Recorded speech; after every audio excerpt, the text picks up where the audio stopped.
Hey, this is Boston with Missouri City Branch Library, Fort Bend County Libraries. This video will discuss misinformation and disinformation. What's that? That's not real. That's not real. That's not real. That's not real. That's not real. That's not real. That's not real. In fact, it's not that this information isn't real. It's really on the web and it's really accessible. It's just not accurate, and sometimes it's intentionally inaccurate. That's what makes misinformation different from disinformation. Intent. If I don't intend to misinform you, but the information I'm sharing is inaccurate, I'm spreading misinformation. If I create something intended to misinform you, I've created disinformation. As a side note, malinformation also requires ill intent. If I take something based in reality and present it out of context in a way that is harmful and misleading, that's malinformation. By the way, I'm not making this up. All my research can be traced to credible sources, and all these sources are listed in the description of this video. Before we go deeper into misinformation and disinformation, let's talk briefly as we can about sources and bias.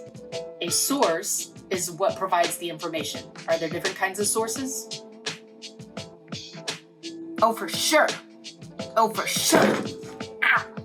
There are primary sources and secondary sources. Different sources have different degrees of authority or credibility. Sometimes information has a bias. That just means it leans toward one belief system or another. And different sources are known for leaning toward different belief systems. Unless your best friend is known for fact-checking their sources or credentialed for doing so, your best friend is probably not a quality source. Just because I love you doesn't mean you're a quality source. In fact, there are organizations which use sophisticated algorithms to determine the bias of an article. Just because you said that doesn't mean it's true. You're so right. Great job. How do I know if these sophisticated algorithms are really doing what these organizations say they are? I mean, I can't develop these algorithms. I studied how to write poetry in college. Really? How will you ever get a job doing something with that?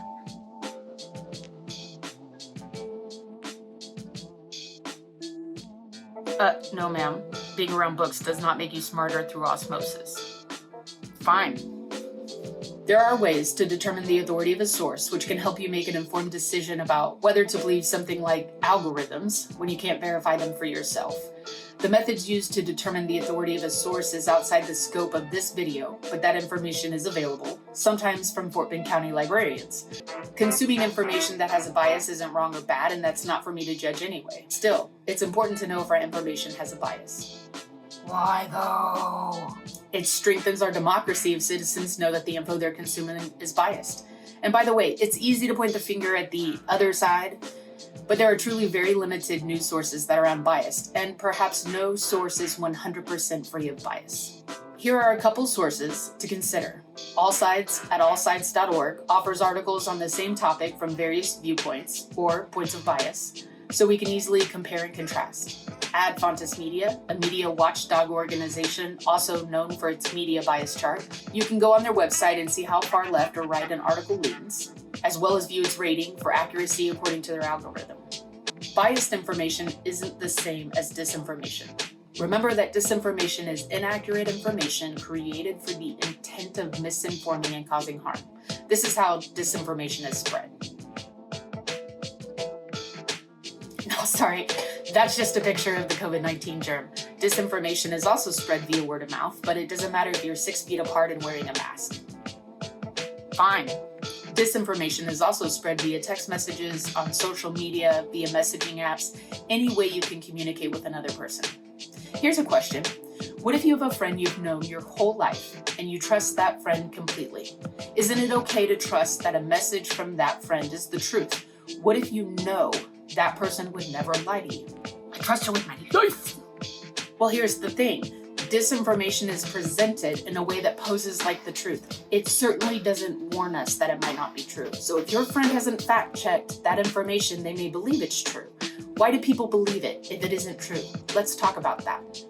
According to some cognitive scientists, the ability to reason did not evolve so we could get better at figuring out the truth. In fact, quite the contrary. What our ability to reason does really well is strengthen what are already existing beliefs. There's a myriad of reasons for that, most of which are outside the scope of this video, but what we will talk about is cognitive bias. We fall for disinformation in part because of our vulnerability to cognitive bias.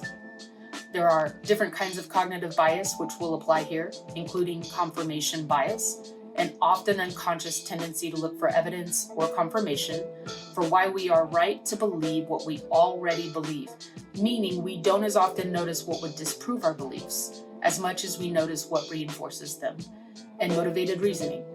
When we actively reason toward a certain conclusion, denying information that counters our belief regardless of whether that information is applicable. Cognitive scientists and psychologists have found that what's important in determining what we believe is what we identify with already believing. Well, I identify with believing the truth. I imagine everyone does. Still, I doubt if anyone is exempt from cognitive bias.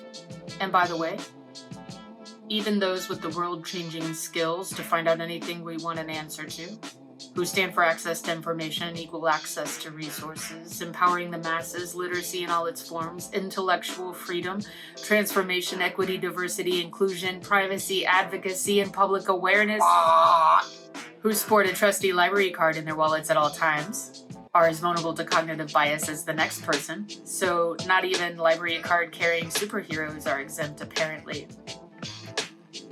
So that's a little about why we're vulnerable to disinformation. Let's talk now about how to spot it. First, know that anyone can say anything.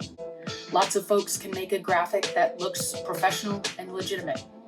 Some people can create videos that look real. There's an entire industry called film that's been doing this professionally for years. And a few people can create videos that make it look and sound like real people said things they didn't really say. So we have to develop the skills that will help us to think critically about the information we come across. So ask yourself, is this far-fetched? Does the information sound too out there to be true? With disinformation, there's a goal to cause harm. So often the inaccurate information is about a political figure or a political party. Is the information attempting to make someone or some group of people look bad with far-fetched claims that seem preposterous? Is the information attempting to incite fear? There are lots of scary things in the world that are true, but if the information is factual, it will likely be backed up by data referenced by credible sources. Does the information tug at your heart or make you angry? Disinformation is created with the intent to misinform and cause harm. It will likely be charged with emotion. Is the information cited? Remember that factual information will be traceable to a source. Is it vague? Same as above, legitimate data has a source. If it's vague, it's likely trying to get away with something. Now, not everything that is made up is bad. For example,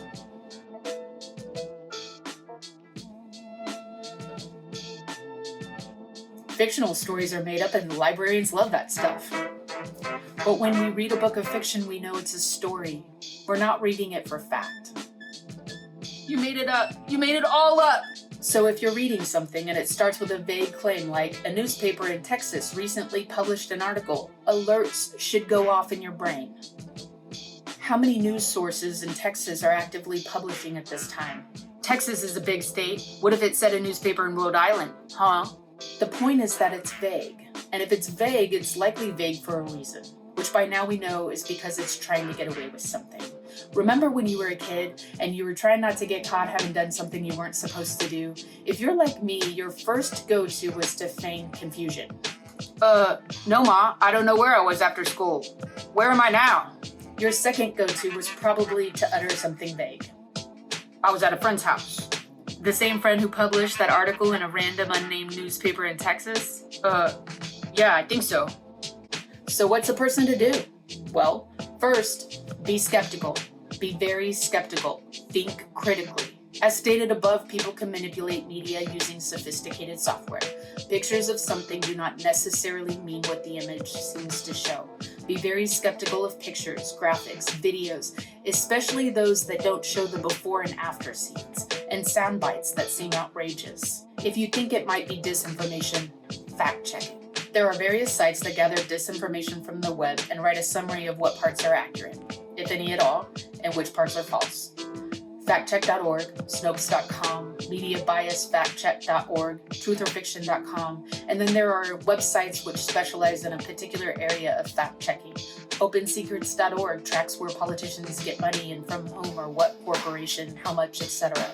PolitiFact.com rates the truthfulness of the statements politicians make. FlakCheck.org is a companion site to factcheck.org and is specifically geared toward political literacy skills. FYI, that right now you're watching a video on media literacy skills. Librarians love literacy skills. You can post the meme, video, or soundbite with a link to the source which disproved the information on your social media networks, but make sure to highlight that the disinformation is debunked, rather than highlight the disinformation itself. Put emphasis on the fact that it's debunked. I'll leave you with a challenge. The challenge is called Which Face is Real? It can be found at whichfaceisreal.com. Really. It comes to us from a couple professors out of the University of Washington. See how good you are. One last reminder that you can find sources for all this in the description of this video, along with ideas for further research and some interesting stuff.